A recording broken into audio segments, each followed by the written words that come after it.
Tell these kids what they want to hear. That's easier and better for them. Nobody calls them silly. What do you want, a story that's believable, or do you want the truth? Mm-hmm. It's been going on ever since humanity has been here. Corso's story begins just days after the alleged crash. July 1947, then Major Corso is on General MacArthur's staff in the Korean War. He was military advisor to President Eisenhower. He was a commander of a nuclear missile battalion in Germany during the Cold War, stationed at Fort Riley, Kansas. He saw, he says, an extraordinary shipment headed for Washington from Roswell. I just come back from Italy. I'd been chief of security intelligence in Rome. And in the intelligence business, I was trained really by the British. I was an MI-19. So when I came back, I went to Fort Riley, Kansas. I was stationed there. It was a veterinarian post and all. And we still had horses. And I was instructor at the intelligence school, and we had an aggressor force So one night, I was a post-duty officer. Post-duty officer means that I was in control. For that night, I was the one that checked all the guards, checked all security areas. In fact, checked the whole post. I was the duty officer that night.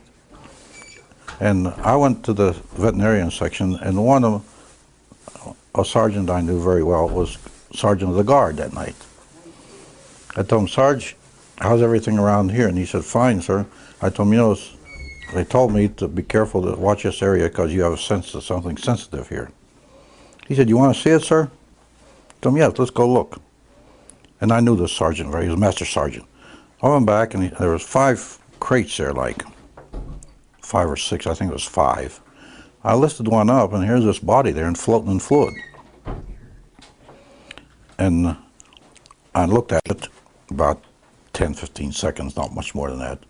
So I put it back down and said, Sarge, come on, get out of here now. I don't want to get you in trouble. Because I'm the duty officer, I can go around, walk around here. But you might get in trouble for coming back. Just come on, let's go. Come out with me. So we went out, and I told him, where did it come from, Sarge? He said, well, 5 trucks are coming through here from an airfield in New Mexico, and they're heading for Wright-Patterson Air Force. Now, in those days, there weren't all these big roads now. In those days, Route 40 was about the only cross-country route, and the route that they took was Route 40. Going through Fort Riley, Kansas, and then up to Wright-Patterson Air Force.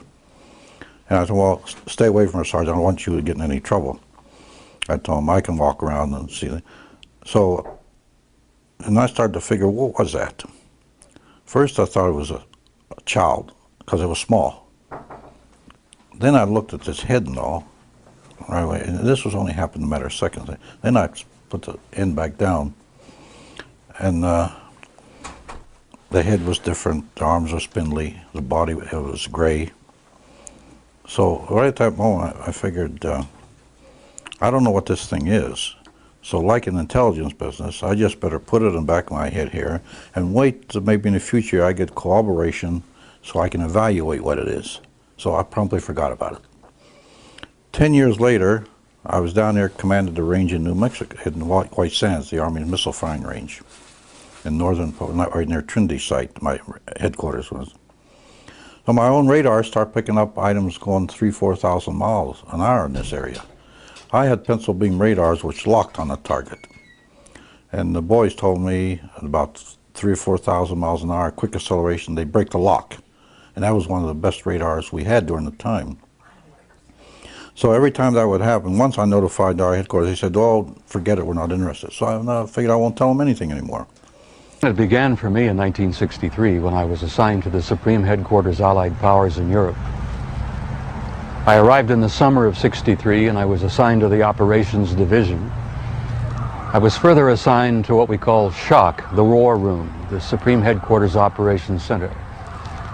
And at that time I was given a cosmic top secret clearance, which was and still is the highest level of security access that NATO has. When I was assigned to the War Room, I learned that a study had been initiated in 1961, and everybody was talking about it. They were gossiping about it. And the subject was UFOs, and that intrigued me a bit. When that study was concluded in 1964, and it was published, and I was still working in the war room at that time. I had access to this document. I had a chance to read it. And having been exposed to it, I must tell you honestly that my life has never ever quite been the same. For 22 and a half years, I served in the United States Army. During my tenure, I was on many occasions asked to serve as the official, unofficial UFO consultant dealing with UFO matters in the areas of my assignment. I had a secret clearance with nuclear surety. I could get the clearance that I needed to do whatever it was that was necessary for me to do at the time on special operations when I was called in on those.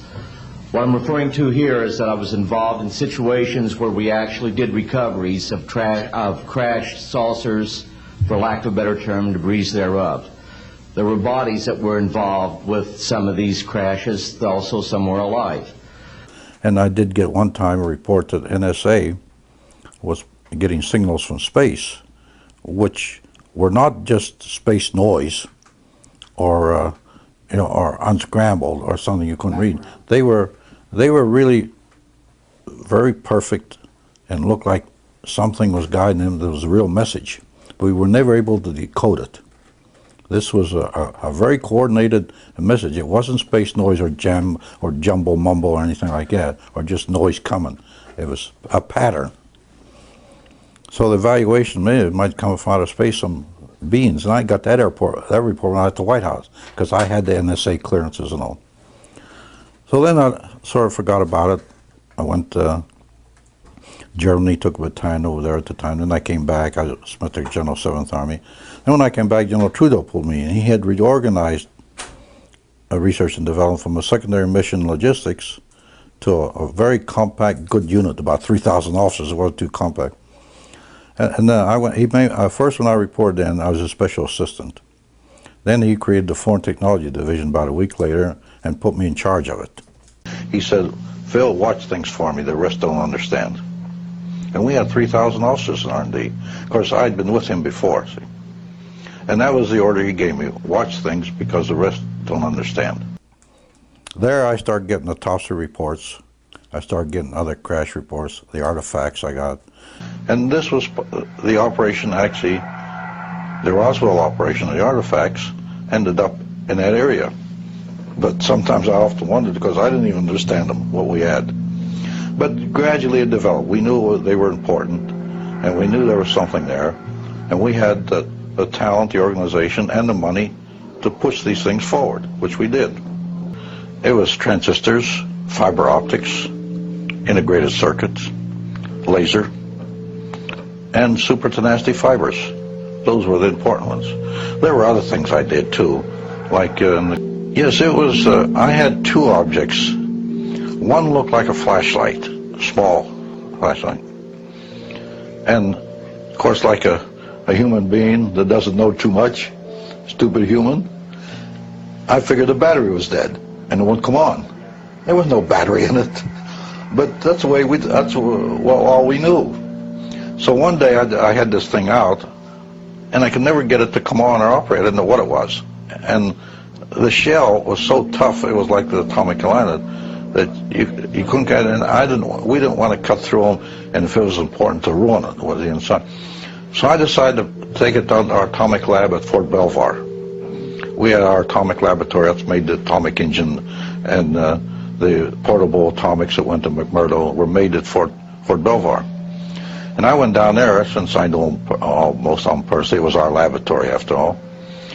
And we tried this thing under long, low waves in radiation. Lo and behold, it came on. And here, it didn't have any battery like I thought the battery was. There was no such thing, but it came on. Fiber optics was the same thing. We didn't know what we had. I couldn't even tell if it was wires or what it was. Oh, night viewing device? Yes. Well, actually they're called image intensifiers. The simplest word is night viewing devices. That mostly, they came from, we used two sources. One was the German infrared, which was pretty good, and the other was the eyelid of the extraterrestrial. These extraterrestrials can see in the dark. Actually, the eyelid was a light collector, and behind it was, we made an item that collected rays and reinforced them. And that was the beginning of the night viewing device, or integrated imaging devices, we call them. The general's orders were, go out and find people that are working in the direction of what we think these things are. And that's in the book. That's what my instructions were. So I found out at our own laboratories and universities. I made a search. Of course, I had help. I didn't do this myself only. And industry. We went around and visited 25 of the top Fortune 400 industries. And we fed R&D contracts into them. If a man was working, someone was working on, say, something like a transistor or something like an integrated circuit, electronics, we used our own laboratory on electronics at Fort Monmouth, and we also fed these things to industry that were working along that line. We just didn't take the artifacts and give them to any industry. There had to be some relationship between this thing and what we thought it was and industry was working on. That's where we put the material into. Like Monsanto, they worked on the fibers. And they had to be in the business before we would finance it and put the project in. Then in the second or third stages, we actually would give them one of the artifacts to analyze, but not in the first stages. But we gradually fed it to laboratories and people, and they discovered what they were. Now, most of our communication is fiber optics. So this is the way the things would develop along this line. All the items went out. Now, they went out as normal research and development projects, not as something radical. At the beginning, it didn't go out that way. We would start them and then watch it, and eventually we would feed them the object. The only strings we attached was return them to us for a competitive edge of the Army and give them to the people. This was the only requirement that was written in the contracts. The stuff had to come back to us first, and then they were free to give it out if they wanted to use it. It was theirs. Because when we gave the information out, we gave it out and insisted they take the patents. But also we put a little bit of a requirement on there. Requirement, feed it back to us for the competitive edge of the Army. Take the patents, make all the money you want, but give it to the American people and give it to the world. The Japanese, they interviewed me, and I told them when we put the integrated circuit out, we also gave it to you. Because I headed foreign technology. My foreign technology division, the cover was foreign technology of this world.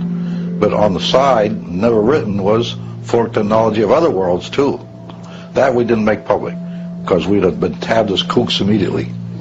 That had destroyed our organization and our budget, and we knew that. While we were doing all this, we were telling the American public there was nothing to it. We were telling the world there was nothing to it. And the hold we held on them, it was our money. It was research and development money. Now, that's what American Computers is going to come back in. You were financed by money that came from the American people, and you took royalties. Let them fight it out, though. That's what they're fighting it out now. And if they want to fight, let them fight. We accomplished our mission. The integrated circuit turned into a supercomputer in 30 years. But the whole situation is, we've set back, we've told the American people that there's no such thing as UFOs. I've been involved where we have recovered these objects. We know them to be of extraterrestrials. In 1969, I had an event that happened to me while I was stationed at Fort Lee, Virginia. We went to Indiantown Gap, Pennsylvania. That would be my first exposure to any time that we would be recovering an unidentified flying object. When we went there, we already had people that was already in the facility. We were a backup team, which was supposed to be MBC, because there was supposed to be some nuclear materials that was on board this craft.